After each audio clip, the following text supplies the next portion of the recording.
Hi team! Today is Wednesday, sometime in July 21st. We're gonna say Wednesday. I could probably just check. Yeah, okay. Today is Wednesday, July 21st, 2021, and I have a lot of cleaning to do. So today I would have just posted the BlurredCon stash busting video. It was a quick one. I wanted to get something out because it's been many weeks and I have been doing things, but I was also rushing to do things, so I wasn't necessarily making videos that were helpful to the YouTubing process, whatever that is, because I don't know what it is and I don't particularly care what it is, but if it happens, it happens, and yay for us. Okay, so this mess, more of which is behind the camera, you can't actually see, and some that's even right below me where I'm standing right now, is mess. Messy mess. And I need to clean it so that I can start a project, which is right here. Those are the underpinnings and things that will go into just a little quick, very small project that I absolutely have to get done probably this week so that I can pack for a thing that you will probably find out about later. Maybe, I don't know, maybe, we'll see. But most importantly, I get to play with shiny new fabric. So I need to clean the studio before I do that because it's a hot mess. And I know it's a hot mess because if you watched that video, I was crunching hard to get my Squidsmith out. So, but she's great and I love her and I can't wait to wear her again to another con, whenever that may be, because I might just not leave the house again for another couple months. Anyway, I have stuff to clean up. I'm going to leave this running and we're going to see what happens. So as soon as I started my cleaning, my little brother called for our BlurredCon debriefing, and that phone call lasted the entirety of my cleaning process. So that's why I'm on the phone, and he is one of the only people I will even pick up the phone for. Most of the time I don't notice that the phone rings because I am on D&D, and then I couldn't find my Bluetooth earpiece, so I cleaned essentially one-handed, but I love my little brother, so it's fine. Okay, so I just managed to clean the studio. Hooray! It may not look like it from there, but it is different than when I started, so that's important. My little brother called, and I love talking to him right when I start cleaning, so that was perfect timing, and then he just got home, so we hung up as I was finishing, and what I'm doing now is just dressing up my dress form. She's not the dress form that I'm going to be using in the future because I am going to get that bootstrap done. I am. I need her. It'll happen. But anyway, so now I'm getting her dressed for this quick project that I want to get done this week. The table is clear, so I will make an attempt to move the camera now further into the studio so that you can see what I'm actually working on. Okay, team, so we have a clean table again. Hooray! And the small project I have is going to be a pet en l'air or French jacket. I know I've talked about this before in other videos. My inspiration is coming from Patterns of Fashion 1. There is, here we go, this jacket here. There is a layout for that specific jacket in the book over in this area, and we have some inside line drawing of it there. The patterns I'm actually going to use, and the process for the most part, are from the American Duchess 18th century, no, start again, the American Duchess Guide to 18th century dressmaking. I have used this book a number of times for a number of projects. Actually, I'm working on the last book in, I'm working on the last pattern in the book right now, which is, or the last project in the book, which is the round gown. That is my Tiana, my Princess Tiana gown, even though I had decided to use the Agreeable Tyrant book because the dress I'm basing mine off of is in that book, but this round gown is where it started, and I'm kind of going from there. Now, I also have a supplemental, what is this? Order of Making a Pet en L'air, which came from Foundations Revealed article. I think that's where that came from. I don't remember. I downloaded it, printed it out, and I'm going to be using that in addition to the Sacque gown directions in the American Duchess Guide. But that's the patterning part. The fabric I'll be using is this lovely silk from Burnley and Trowbridge. Of course, it's gorgeous. It is my favorite color green. One of them. I think this is technically Celadon, but my eyes see a light green like sage, and I'm all over it. And then we've got gold in here and this kind of olive green, I think. But it's lovely. The reverse is even lovely. It's an embroidered silk taffeta, I think that's what it is. Yeah, silk taffeta. And I absolutely love it. I think it's going to make a super cute jacket. I have about 3 yards of it, so hopefully hopefully I will get this right in one go. And I've made at least 3, I think, Sacque gowns before, so doing the short Sacque should not, cross his fingers, be an issue. I'm going to be pairing that with a brown petticoat. This is also a silk taffeta. I believe this is the brown and black silk taffeta, also from Burnley and Trowbridge. And it's dark. I had mentioned before that I thought I was going to make a chocolate Sacque. So I bought a lot of this, but not quite enough for a Sacque. And then I realized that I don't want a brown Sacque, which, you know, it could look nice. It could look nice. I could add all kinds of colorful trim, but somewhere along the line, I just decided that's not really what I wanted out of this life. So I'm going to be making the petticoat out of the brown and black taffeta, and then the short jacket or Sacque jacket, short Sacque, sure, all of these things. The French jacket will be made from the green and gold taffeta here. So I already have my underpinnings. I have an under petticoat, petticoat to go over all of the hoops and keep those lines nice and smooth, and then I'll have the petticoat, which is what we're starting with this evening. Now, I have my American Duchess Guide to do the petticoat, but a standard petticoat I have done bazillions of times across multiple multiple time periods, and I've even made the one in this before for my Georgian storm costume. So we're just going to go ahead and start. So the first thing we have to do is measure. I put everything on and started in the front, then the back, around to the sides.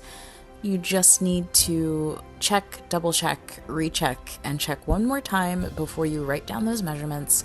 And you also want to know where your waistline is. I am very familiar with my waistline, so that's not a big problem. And I never want to go off of the measurements I did the last time I made a petticoat or a Sacque or what have you. With size fluctuations, the hoops may not be higher or lower, but I never want to take that risk, and it only takes a couple of minutes to get done. So always measure for each project and write your measurements down accurately. Cutting out the brown taffeta, I did not use pins. I went ahead and used my fancy new pattern weights. I believe I will put a link down in the description. So I unrolled the taffeta until I got the appropriate number of panels to add up to about 110 inches. This involved a lot of chalk marking, and at the end of this making process, you'll see that I was able to use that shorter width that's left over against the selvage to make the ruffle at the bottom of the petticoat. I pleated everything kind of by sight. I have a general idea of, how big I want the pleats to be based upon hand widths. They're not the same by petticoat, but they are generally the same size pleats in each petticoat.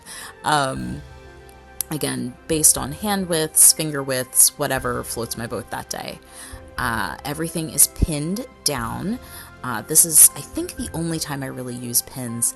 And then I head over to the machine to stitch it up. Now, the hand stitching that I did for the petticoat is mostly in flipping over the waistband and hemming it to the inside. The hem of the petticoat down at the bottom, that 110 or so inches, is all done by hand as well. Everything else was done on the machine. Again, this was supposed to be a quick project, which turned out to be a little lengthier than I expected, but I did finish it before the end of July, so good job, me. Hi team! Today is Sunday, July 25th. 2021, and I finished the hemming of the petticoat last night. I am terrible with hems and lengths, and I think that I must have not accounted for how the waistband flips over on this petticoat. I think I added in a 1/2 inch seam allowance at the top and the bottom to account for the hem and a normal seam allowance, but I didn't do my normal strip and then fold over waistband. I did what's in the American Duchess guide, which I've done before. That's perfectly fine. I just didn't account for it.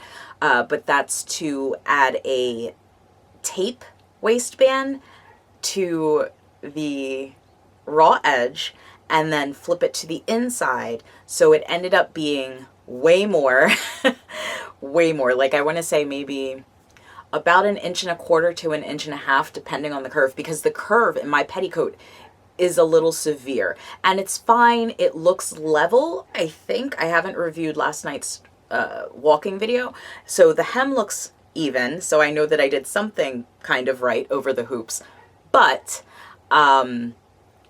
there's just not as much length in the petticoat as I'm used to. Now, to be fair, most of my petticoats are too long and I trip on them, and so in this, I've been trying to be more cognizant of where my hem should actually fall, and I live next door to a lot of dogs, so that's what's going on in the background. Anyway, trying to be more cognizant of where my hem falls, so I've been making everything shorter, which is great, but in this case I made it way shorter. Now, to adjust that at the very end, before I actually wear this, I do have the option of using the leftover cut length from the silk to add a like a ruffle to the bottom, and that will give it a little bit more length. I don't mind that it's high. I'm short and I really want to see my fancy shoes underneath, which I never show. I never end up showing my shoes. Over the last couple of years I've been better, but I never actually end up showing all these fancy shoes that I keep buying. So anyway, but for right now, the petticoat's done. I'm leaving it as is. It feels fine. I did tighten my hoops a bit, so the strings on the inside of the pocket hoops can be pulled tighter to make them sit a little further out from the hip. I have no way of demonstrating this if you don't know what I'm talking about, but I guess I'll try to do a dressing video and show you what I mean. But anyway, I tighten them up so instead of them kind of drooping like this, like they should, like I think they do in last night's video, they now sit a little bit higher. They're not flat across, but they're more like that, I think. So we'll see. We'll see if that makes a difference. Hopefully not in the hem of the petticoat. The under petticoat, which I was the cream silk one, it's a home decor silk, so it's a lot thicker, but it works, it's fine. It was a pieced petticoat that I used for my Hamilton ensemble cast. So I had I did like kind of like a cream white not quite tone on tone outfit, and that under petticoat that's not a skin layer under petticoat, it goes over the hoops to hide the hoops. That one is longer than the brown petticoat. So in the end, depending on where the jacket hem sits, I may or may not be using that second petticoat, the base over hoop petticoat. I did have breakfast. I did have 2 cups of coffee. I just don't know what's going on this morning. Anyway, so petticoat is finished. Next up, following the book instructions, again, which I've done before. This is not new. I'm just explaining it. Next up in the book is the stomacher. I'm not quite sure how much fabric I'm going to have left for a stomacher for the jacket. So my current plan is to just use a stand-in stomacher for pinning and kind of placement. I have a cream one that matches the light petticoat, right? And then I have I have my normal black, which one is it? It's the one I used for Georgian Storm. So I have a black stomacher that is the right length for that Sacque gown. So somewhere between the two. Anyway, so I have 2 stomachers that I can kind of pick and choose which is going to be the one that I'm going to base the new stomacher off of. If I don't have enough silk to do the patin layer with fancy sleeves and I just do regular sleeves, I might just piece whatever remaining fabric there is together to make a stomacher. I might just use it to make little bows or something. I'm going to end up using all of the scraps from this. I just don't know if they're going into a stomacher or trim for a stomacher. So, and I don't know if I've mentioned it yet, but there's not really a deadline for this, but I would like to get it done in the next week or so, kind of before the end of the month. This was supposed to be, I think this was supposed to be my July project. I don't remember. Yeah, because I think the brown Tudor gown that I'm using the same petticoat silk for was supposed to be my birthday month project. And then I was like, I don't want to do this petticoat for Tudor anymore because it's making me sad, or kirtle for Tudor anymore because it's making me sad. But anyway, I'll get back to that.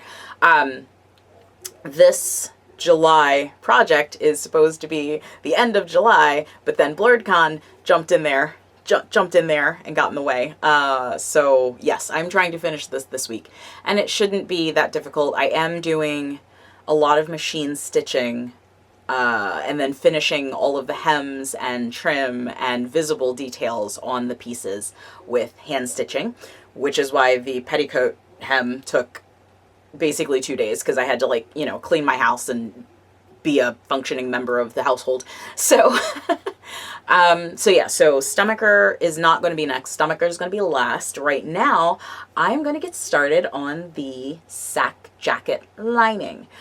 This is my favorite part because the next part, which is actually draping the silk to make the pleats and things, is not entirely my favorite part. It's fine. It's fine. I've done it at least twice. 3 times? At least twice. I'm very comfortable with doing it, but doing it on the fancy silk and trying to get the... let me grab the fabric so I don't talk myself into circles here. Hold on.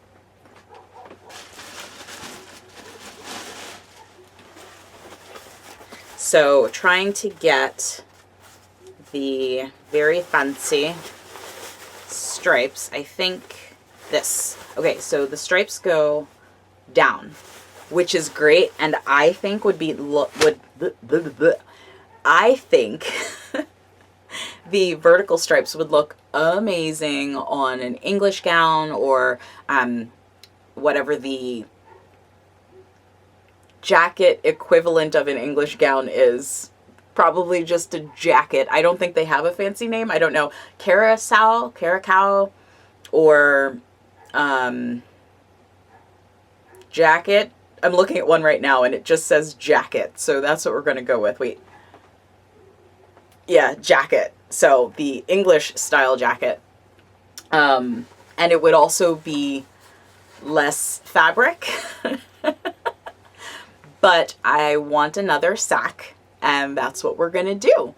I like the drape of this fancy embroidered silk, and I'm going to use it for a fancy one. And if it doesn't work out, I'll pick it out, pleat it, and then cut the excess and make something else. So whatever. Everything's fine. Everything got reused, so it's fine.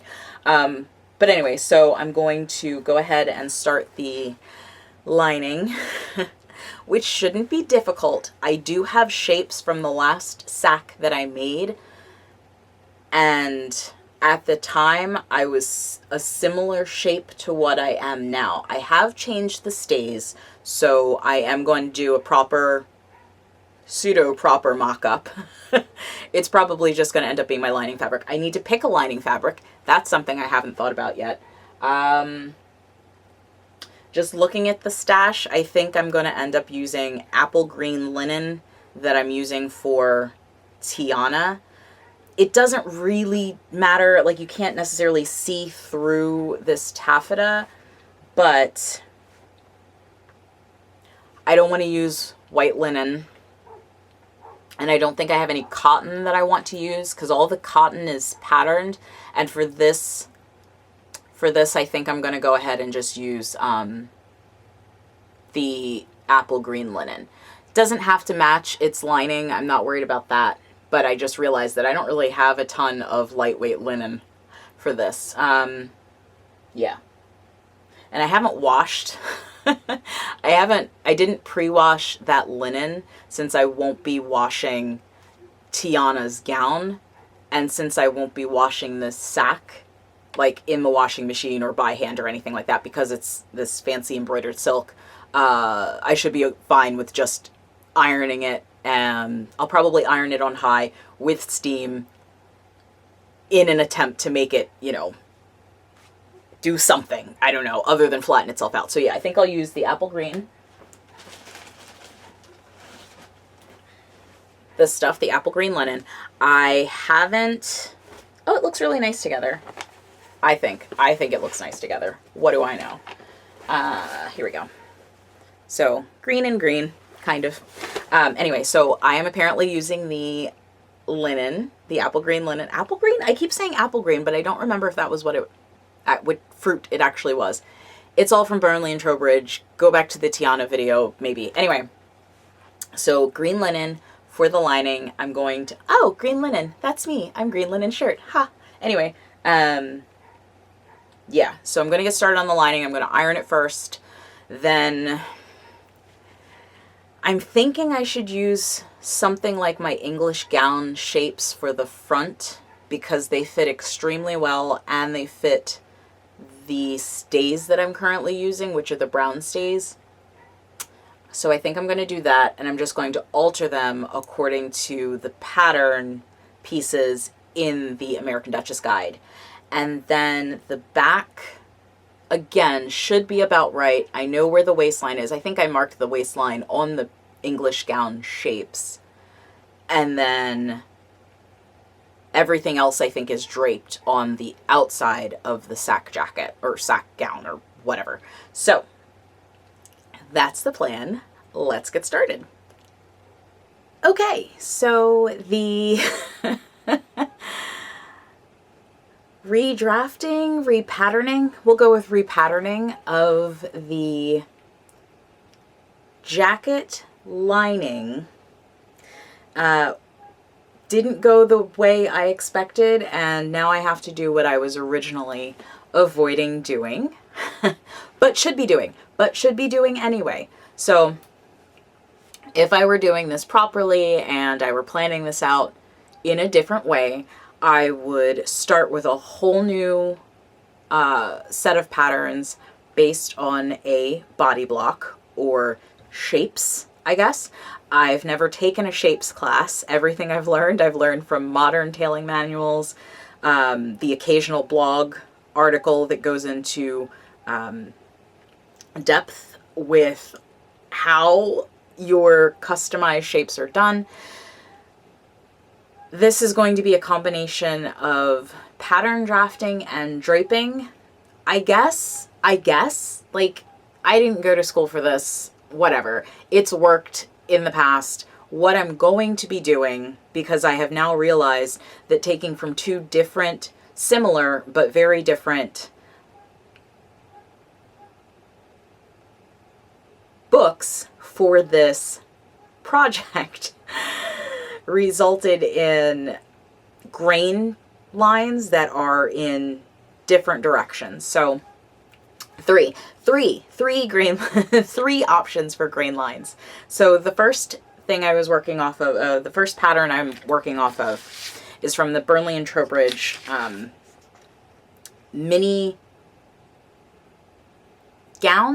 English gown. I am not going to remember the name of the class, which was an amazing class, by the way. You should try out Burnley and Trowbridge historical workshop series. They're pretty great.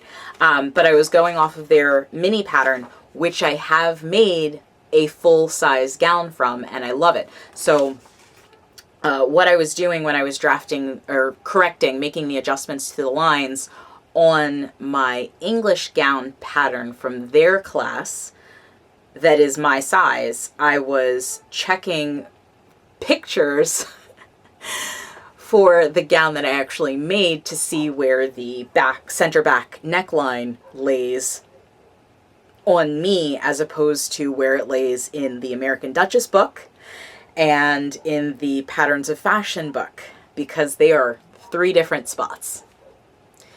If I were draping this on myself with just a straight rectangle of muslin and pinning it to my stays and then making the neckline, which is how I made these shapes originally, then this would be slightly different. Now, the grain line in the American Duchess book has the vertical grain line going straight down from the neckline piece. The neckline, I don't even know which one is the front. Okay, I think this one is the front, because ignore this, it's not supposed to be there. This would actually go this way and kind of be a more severe cut at the top. But again, my English gown strap was made slightly differently. It was kind of made by my eye and not necessarily with any sort of consideration for the original pattern that we were provided, but that also fits a mannequin, right? Okay, so I am in general bustier and with a shorter waist than every pattern I ever come across. That's fine. We all have different bodies. But the trick here is trying to adjust the proportions and the seam lines to match, not even match, but to be close enough to the source material. I'm just trying to get the seams in the right place on my body, and then also accounting for the fact that my bust does not agree with an armhole that usually ends up coming up here, out here. This is where my armhole usually is if I just take a straight pattern. So I then have to tack on all of this where my tank top is. I have to tack on more fabric here. That is an adjustment that I have to make for modern clothes and for historically inspired clothes. And also where that front seam is going to be, or the end of the gown, center front of the gown. Also, my shoulders are set, so here are my shoulder bones, and they are most times set closer together than modern plus size patterns. So in the grading of general sizes, the plus size patterns always bring my shoulder points out to here, okay? So they're here, and I've got this triangle here that I have to account for. So when I'm working with neckline pieces like this guy here, they're never right. So one of the pros of doing draping rather than what I'm doing, which is essentially adjusting a flat pattern to fit a very curvy body, is that the draping is better for making those kinds of adjustments. Anyway, what I'm going to be doing is what I did here for the front was I added a bunch of dotted lines that show me where the Burnley and Trowbridge pattern that I know basically works, or the one that I made, the one that works, yes. Adding in some space here. There are dotted lines here and here because I don't know where my neckline's going to be. But this is just going to tell me approximately where my final lining and final silk fashion fabric should be, right? Okay, so originally I was just going to go ahead and throw the lining together with the green linen. Not going to do that now because those changes are too different. Oh, the grain line on the Burnley and Trowbridge, again, it does come down here straight to a point, but it's straight. It's straight. The American Duchess front lining grain line is here, this one. So that dotted line there, which goes to the point that I made, that was not in my other gown pattern, goes this way. So I have this grain line, which was the Burnley and Trowbridge, and also the Patterns of Fashion. And then I have this grain line, which is the American Duchess. Now, the reason I put all of those three in and didn't just take, you know, which one had the most votes is because I've made the American Duchess pattern. That was my Georgian Storm gown, and it fit, in my opinion, it fit great. But to recap and summarize, I need to make this out of probably a cotton, whatever cotton I have left in my stash. I'm going to go ahead and make the lining out of that and do what I didn't want to do originally, which was put my stays on. I'm just going to wear my tank top. It's hot. Even if I turn on my air conditioning, it's going to be hot. It's humid. I'm already sweating. I can see it here. Today is going to be a pool day. I can feel it. But anyway, actually, I think my husband's cleaning the pool right now. He knows what's up. Anyway, so I'm going to go ahead and put on my stays. I'm going to test the paper pattern against the stays and make some new marks just, again, to get an idea for where this is going to be. If I had someone to come over and make my shapes, I would. I absolutely would. But I've had to go it alone for so long. I don't know how to do anything else. And I don't trust anyone to make my shapes but me. So that's my problem. Anyway, so yeah, I'm going to go ahead and put on the stays, lace them up. I'm not putting on everything. I'm not. Talk about me in the comments. I don't care. I'm not going to put everything on. It's hot. It's hot and I'm tired. And I'm already sweaty. So I'm going to throw on my stays. I'm going to test the paper pattern. I'm then going to cut the adjusted new shapes in a cotton. I might have muslin around here somewhere. I do. I have a little bit. I have a little bit of cotton muslin left. I don't think it's going to work well enough to make the lining for this gown, and I would at this point like to use the green linen, so I probably will. But at the very least, I'm going to get some new shapes for a sack gown, and then I can make another one. So yay. I don't think I have a cotton sack yet. I don't think I have a cotton sack, so I want one. Why not? And I think I'll make it out of the wax print fabric that I got from Wax and Laces a while ago.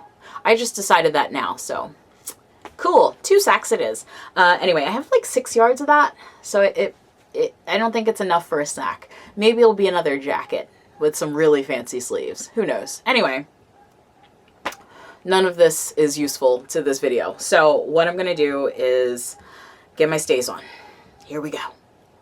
So what I ended up doing here was checked the fit, I guess, of the paper pattern that I made, then made some vague marks according to the way my stays fit, then I cut it in the muslin and did the whole process all over again until it was right.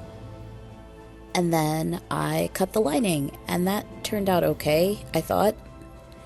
And then I cut the silk, and that was only terrifying for like a few seconds, and then I was over it because, like I said, I wanted to get this done before the end of July, and I did, so that's cool. I took a very long time getting these pleats to work because I wanted to find a stripe pattern while keeping the general wider pleats of the 18th century Sacque style in mind. And that was difficult. Like, I pinned, repinned, unpinned, and pinned again so much, but eventually it worked out. Hi team! I am not entirely sure where we left off at this point, but it's time to set the sleeves on the gown. I don't mind setting sleeves. They're not my favorite thing to do. Hems are my least favorite thing to do, or they were before I had time to actually do them. So same with the sleeves. I'm going to take my time, follow the normal procedures, and hand baste them in, test the garment, and then stitch it all down. I will probably stitch. I don't want to commit to one thing or another. The idea behind this project was not necessarily to do the whole thing by hand, which obviously I haven't done, but to finish by hand, to do all of the major construction bits on the machine just because it was supposed to be a quick project, finished up before the end of July. And then again, the hand finishing is really the important part, right? Because that's the stuff we can see. No one is going to be checking my arms under them specifically. On this type of garment, the shoulder strap is going to be stitched over all of the top visible seams by hand, so I shouldn't necessarily have to worry about anyone seeing machine stitching anyway. So I am ready to do the sleeves. So I am technically still working on the hem. It's a big hem. It's obviously not as big as a gown, but it's a big hem. So I'll just keep working on that until it's done. But I want to get the sleeves done. I want to at least have that much done, because a hem, again, I can just turn up and throw through a machine and feel bad about it later, but at least it'll be done, right? I'll also have a little downtime this weekend, I think, to just kind of sit around and get a hem done before August 1st rolls around and I've now, failed my July project, which I'm not doing. We're not that close yet. Anyway, so for the sleeve, I was only able to find one of my 18th century sleeve pieces. I don't know where they keep running off to. I do, surprisingly, have a vague amount of organization in the studio, but for some reason I could only find my Italian gown sleeve. It's the same one from the American Duchess book that I used for my Georgian Allura gown. So this is that sleeve. So I know it fit as of last year, I guess, and I can still fit that gown. I had it on in the embroidery video, but yeah. So this is what we're working with. Now the sleeve shape in the book for the Sacque gown is more like this, which you may or may not be able to see. But it's vaguely trapezoidal with a little curve at the top. And the sleeve piece in the Patterns of Fashion book is not really anywhere near that. So somewhere between the two, I'm going to find a comfortable shape for myself. So what I'll be doing, which you'll be able to see in just a minute, is laying it out on some, I don't know if I'm going to do paper or if I'm going to do fabric. I think I'm going to do a test piece in just cotton something. I might have bed sheets still lying around here somewhere. Importantly, finding the grain line of the bed sheet first, and then I will kind of test the new shape, which again is going to blend the two. I'll mark the lines for both of the sleeves and then see which one kind of works out. I don't know that I have enough silk left to make the sleeve ruffles. So we're going with a very basic straight sleeve pattern. It should land just above my elbow, because I do still have lace sleeve ruffles, or what are they called? Enguegan. I really don't know that word. But they are going to go under this regardless. I think, if necessary, I have the option as well of doing sleeve ruffles in the brown taffeta, which I still have a bunch of from the petticoat and the kirtle that I still need to finish. So if I do need to get a sleeve ruffle on there, I can make it work with the brown fabric because it does match this. In my opinion, it matches it very well. I'm going to look like a tree, a lovely spring tree. I can't wait. But if I do have enough, I would be very pleased. I would be very pleased about that. The other sleeve option is to, like I said, do the straight sleeve, but then I have some silk gauze also from Burnley and Trowbridge. I think it was what I used for the portrait gown neck covering situation. And if I scrunch and ruffle that up, I've seen some portraits and things, and that looks pretty fancy. I don't know that I like it with this necessarily. I would probably prefer that over a jewel tone solid color so that the gauze kind of diffuses the color a bit. So that sounds exciting. I probably won't do it, but it sounds very nice. So yeah, anyway, what we're working on right now is just the straight sleeve. And once I have that test piece mocked up, I will cut it in the green linen, which I still have some of. The only other thing I need the green linen for, I think, is Tiana's sleeves, but I should have enough for that too, because it's another elbow length sleeve situation. But yeah, I'll mock it up in the bed sheet first with the new shape. I'll determine the shape. I'll try it on with the Sacque and then do it in the linen lining. And then hopefully we're going to piece the sleeve together. That's the other part. So with the silk, I know I have exactly enough. I know I have enough for both sleeves with a little bit left over that might be the sleeve ruffles. If I shorten them, I think I need to check that pattern piece, which is another thing I'm going to have to find. I might use the Simplicity pattern piece from this gown to measure out how much of the silk I have left, because the stripes, I should probably just grab it. The stripes will go down the arm this way, which is contrary to the vertical stripes in the gown, right? So they go like this. Boop. And that we see in a lot of striped gowns, and I love it. It's very fancy. I did that with my sage green linen English gown from the Burley and Trowbridge workshop, and I loved it. I absolutely loved the look. And now I realize I'm doing another green striped dress. I have a type. We all know I do. All right, so that's going to go that way, but then the ruffles in my mind would go that way again. No, that's a lie. They would go that way. That's what I really meant. They would go this way around the arm. So I don't know what's going to happen. We're going to try this out together. Yeah, I guess we'll just get started. I need to go look for cotton bed sheet.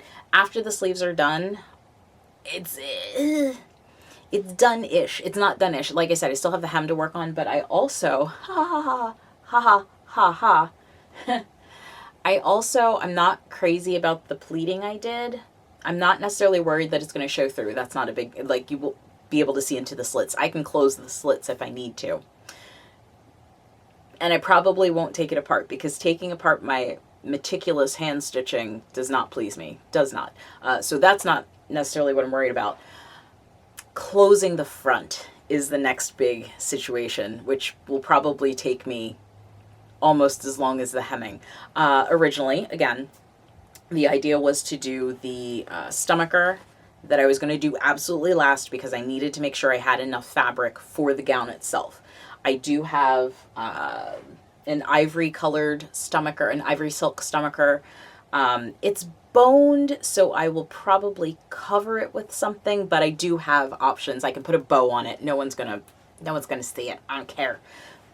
But I don't know if I want a stomacher anymore. I kind of just want to be able to close this sucker and not have any issues. I don't want pinholes where I have to pin the gown, because I won't be covering it in a bunch of trim. yet. I won't be covering it in a bunch of trim yet. That may change if I find a trim that sings to my heart, but I definitely don't have enough fabric left unless I dig into the brown silk taffeta from the petticoat, which,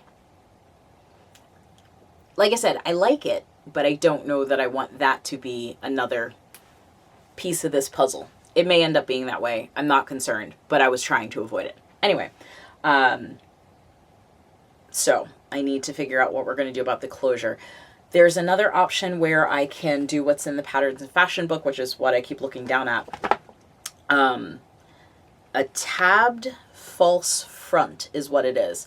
And it essentially looks like it's a stomacher, but it's attached to the gown, and then it closes with hooks and eyes. And I can cover that in bows and things, and that would be lovely. It would be lovely. Again, if I have the right scraps for that, I might try it. Yeah. So that's where we are. Sleeves first, then stomacher, and then we'll just close up with the hem, I hope. Here we go. So first I have to expand the Italian gown sleeve pattern piece that I already had. There shouldn't be a gap, and it needs to be a little bit shorter since this is going to go above the elbow. I tested it in the muslin with the gown, and then I went back and cut it out of both the lining fabric and the fashion fabric. The fashion fabric had to be pieced, which I ended up doing by machine, but then I hand stitched the actual seam from the pattern when I put everything together. You can really only see this if you're looking for it, and the hand stitched seam is the one in the front that everyone would normally see.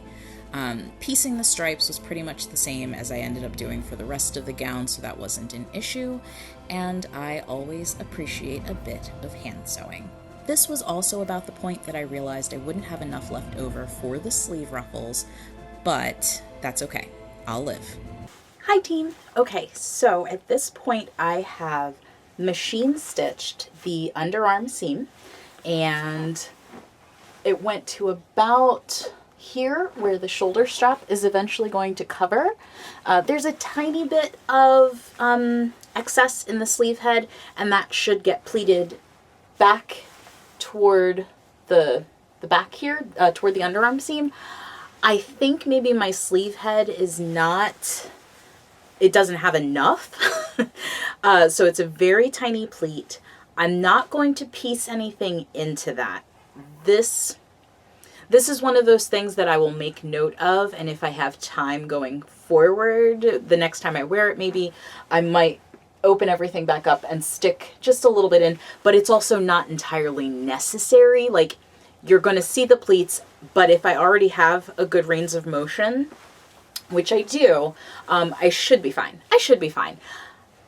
It's happened before. I've made a few of these. It's fine.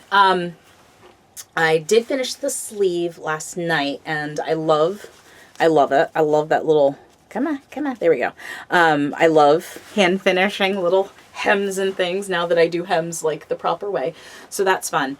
I am about to, again, machine stitch the top of the sleeve down, and then I'm going to cover it with the shoulder strap. Now I do have a shoulder strap pattern piece that was, as you saw, was part of redrafting my English gown.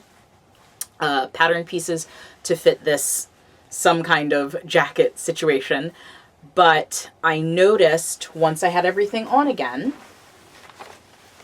that my shoulder seam piece still is not, it works, but I need to add just a bit of seam allowance again to each end, because I'd rather have too much strap and then have to fold it in than too little, right? Because then we get into piecing again. And I am running on scraps. I will show you. So I have two scraps here that fit the shoulder strap, and I'm going to have a little bit of excess, right? And then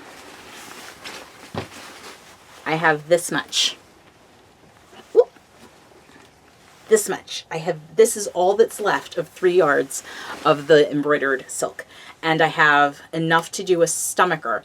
Now, as I mentioned before, I wasn't quite sure how I was going to close the gown and if I was going to have to pull from the brown taffeta, which is actually right there. The petticoat's right there. I didn't know if I was going to have to pull from the brown. It is hot. It is hot, and I won't turn on the air conditioning because it's loud. So, studio life, right? So anyway, yes, I'm going to machine stitch that down. After I machine stitch that piece down and apply the shoulder straps, I'm going to work on the front. So the front, I decided, is not, I'm going to get this wrong, hold on. Compare front, and that is essentially a false stomacher that looks kind of buttoned up. And I could make buttons, but I don't have button stuff, functional button stuff. I don't have any button molds or anything like that. And I can do it the oldie-timey way, I guess, and just make hand-done buttons, which I did for the Spencer jacket. They looked kind of like, I did the medieval button style. I really feel like we're giving all of these different techniques eras, but honestly, someone somewhere was still using the same thing that they have in the 18th century back in the medieval time, whatever. Anyway, timey-wimey. So what I'm going to do is use my existing stomach, one of my existing stomachers. I need to add about 1.5 inches, and I did make note of that so that I don't forget, so that it matches up with the front there. I'm going to just hand tack it down, probably whip stitch it on the inside, and then do a prick stitch closer to the front of the gown, so that it's kind of invisible, but I also don't want huge seam lines going down the front of the gown. So, and because I won't be covering this with trim. I did find a great museum piece that is the compere front. I don't know if I'm going to find a picture, so I'll explain it. It's the compere front. Here's the stomacher for reference. So down the center, this is boned, but for this one, down the center, there is a button strip, and that fabric goes in a vertical direction like this, right? And then it has buttons down the center. I love that. But then the sides go horizontal, right? So depending on the piecing, that I have to do for this, I might just do that. It's going to be, again, 2 pieces coming together to look like a stomacher, but they're going to be attached to the gown, so I can just button or hook and eye. I will probably hook and eye. I'm not doing buttonholes. We are past buttonholes. We have a day and a half left in the month, and I am getting this done. This is going to make me feel good, right? So, yeah, so compere front. And then I just need to finish the hem, and that is really just going to be me sitting on the couch, hemming. But it's not that much. It's not that much, right? What else do we have? And then I was trying to decide on what kind of edge, lace, or trim I can use.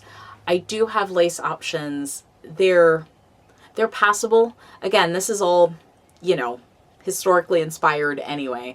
So I have some lace options, but since I'm not doing the ruffles on the sleeve, I don't want to jazz up the neckline too much. But I do have some, I'll show you.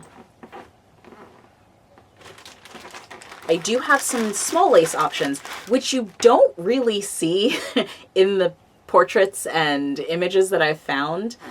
So this is an option, and I think it looks neat. I don't know. It's cute. It's cute. I was going to put it on the edge of some trim, I think for Tiana. It might have been Tiana that I was playing around with. I can't remember. But I have a bunch of it. It's here. It's an off-white. So I think it looks nice with...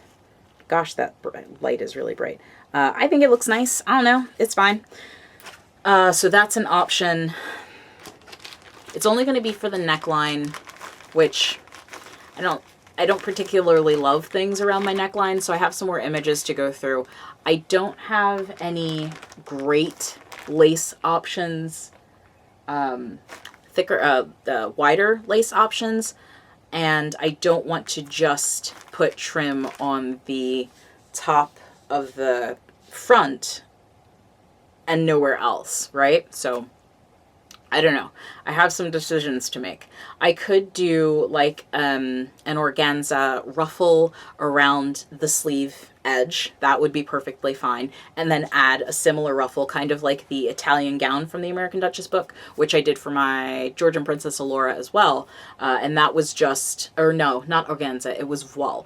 Cotton voile, narrow hem, around the neckline and the sleeves. And that would be perfectly fine as well. I don't really want white, I think, though. I think I want an off-white, and we don't have time for dyeing things. No. So again, this trim might be it, or I'll just leave it. Or I'll leave it. I don't know. We'll see. But I'm going to go ahead and get the machine going and start to finish this baby up. Okay, so to finish this gorgeous garment, I measured out where the shoulder straps would need to fall, and I added about a 1/2 inch seam allowance. At this point, I pretty much just ditched the pattern piece that I spent so much time making and remaking, and I just went off of the stripes that were on the extra pieces of fabric I had. Once that was done, I hand stitched everything down with slightly more generous seam allowances, and then I cut them back to about a 1/2 inch after that was done. At that point, I checked my references for the false front that I decided to put on the front of the jacket. I grabbed linen and a bit of canvas from the stash, and then I ended up piecing the edges down at the bottom with the fashion fabric. Those stripes are horizontal on the false front. The stripes on the bodice are kind of at a 45-degree angle or so from the center, but then they line up with the straps, which pretty much go directly back over my shoulder in a vertical manner, I guess. You can see that in the final reveal at the end of this video. I did end up using the Simplicity pattern piece for the stomacher to get an idea for the false front and how that would need to be shaped, how wide it would be. I added about 1.5 inches to the top of each of those pattern pieces in the lining and the canvas and the fashion fabric, because I knew that my stays were a little bit longer than the Simplicity pattern called for. Even though, again, I am short-waisted, that bust really does add quite a bit of length to cover. So with all of those adjustments kind of done on the fly, I was able to piece first with some linen just to cover what would be behind the bodice gown so that the canvas wasn't exposed. And once that was pieced and stitched down, I added fashion fabric to any pieces that would be visible after everything was put on the gown itself. I did most of my marking in chalk. Occasionally I did some thread marking, but when you're stitching through canvas, that's a little more it's a little more difficult than it needs to be, especially I believe this was the night before I decided at the last minute I wanted to wear it.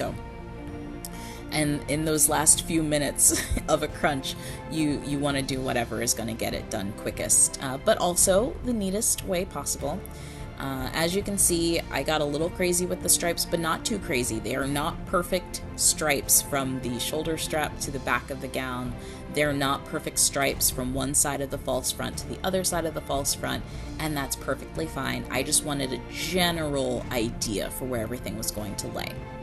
I did, after I was done the false front, manage to cut out that extra width from the brown silk taffeta so that I could make a ruffle for the skirt, and it turned out really well, as you'll see in just a minute.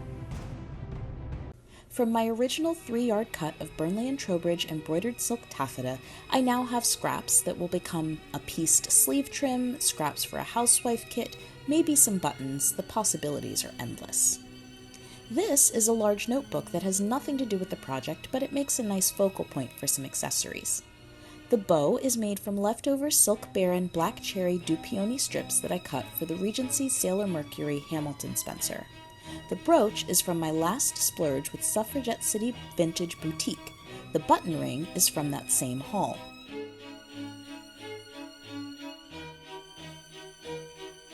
I've had the pearl bracelet for as long as I can remember, so I'm not quite sure how it still fits.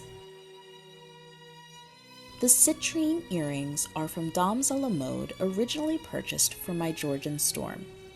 And if you're a fan of that lovely jewelry shop, you should keep an eye on that space for what's coming later.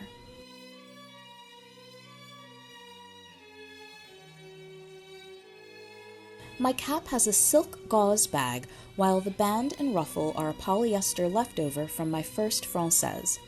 The cap was made using the Burnley and Trowbridge pattern and sew along, as was the trimming on this B&T straw hat.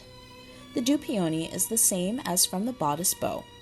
I left the edges unfinished on the top, so we'll see how many wears I can get before it needs to be redone.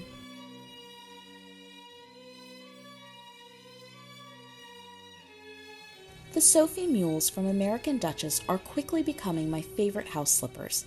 They are incredibly comfortable and don't make that annoying slapping sound while I walk.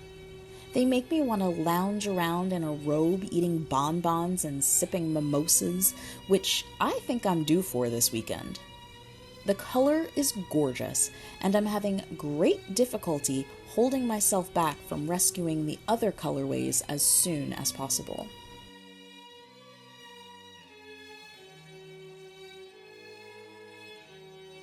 The first piece that I made for this ensemble was a brown and black changeable taffeta petticoat.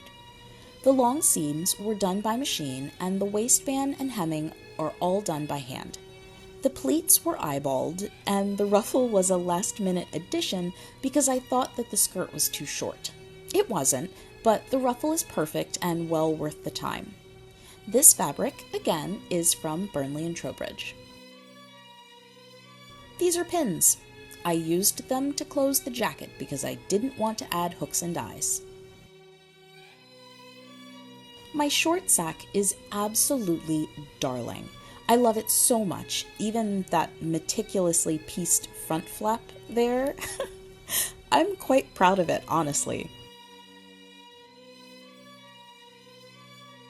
I used the apple green linen from the Princess Tiana gown as lining. All fabrics, tape, and thread are from Burnley and Trowbridge. There's more hand sewing in this than I think I'd planned, but I'm glad that it happened. I'll probably clean up the inside of that arm side there, but it won't be today.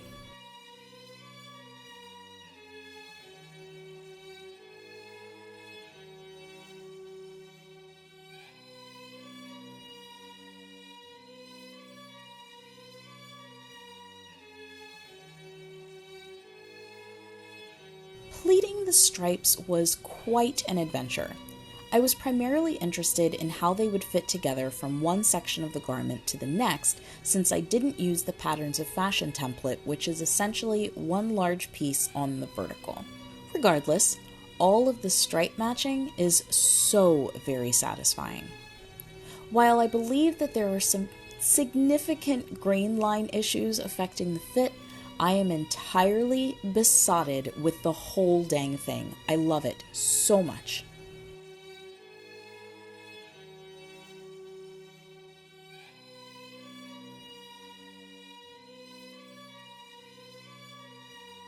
Even this hem, which took me a couple of days. It took a while.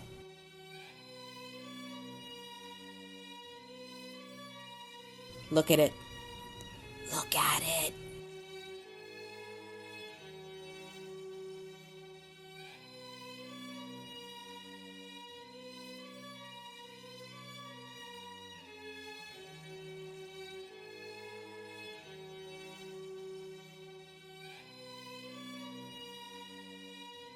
And that's it. With the addition of a white handkerchief to protect my décolletage, I'm ready for my usual turn about the backyard. This goes over my white linen shift, ivory stockings, linen underpetticoat, pockets, pocket hoops, and red threaded Georgian stays that were made from a kit.